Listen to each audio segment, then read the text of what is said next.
Hello বন্ধুরা, আজ সবাই কেমন আছো? আমি ডায়ালিসিস করতে করতে ভিডিওটা করলাম। এটা আমার লাস্ট ডায়ালিসিস, কারণ কালকে 11টার সময় আমার ওটি হবে।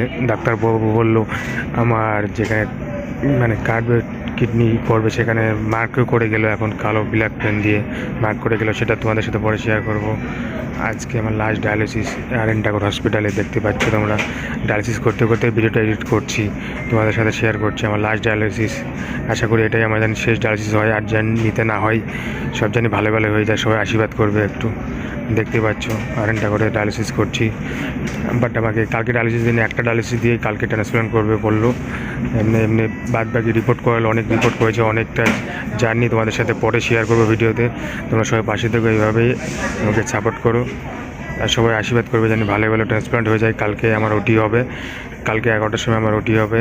এটাই হয়তো শেষ ভিডিও, তারপরে ভিডিও আপলোড করতে পারবো কিনা জানি না, কবে করবো আবার জানি না। বাট ডায়ালিসিস করতে করতে আমি ভিডিও এডিট করে ছাড়ছি, তাই জন্য শর্ট ভিডিওর মধ্যে ছাড়ছি, বেশি বড় ভিডিও করছি না, 1 মিনিটের ভিডিও। তোমরা সবাই দেখবে, আমাকে সাপোর্ট করবে। যারা নতুন পেশেন্ট তারা ভয়ের কোনো কারণ নেই, সব ভালোভাবে হয়ে যাবে। আমাকে ইন্ডোস্কোপি করার কারণে এইচসিভি পজিটিভ ছিল, তার জন্য। দেখতে পাচ্ছ এটা আরএন ঠাকুরের ডায়ালিসিস ইউনিট। দেখতে পাচ্ছ স্টাফ ভর্তি, ডায়ালিসিস ইউনিট অনেকগুলো। ওকে, দেখা হচ্ছে পরে, বাই।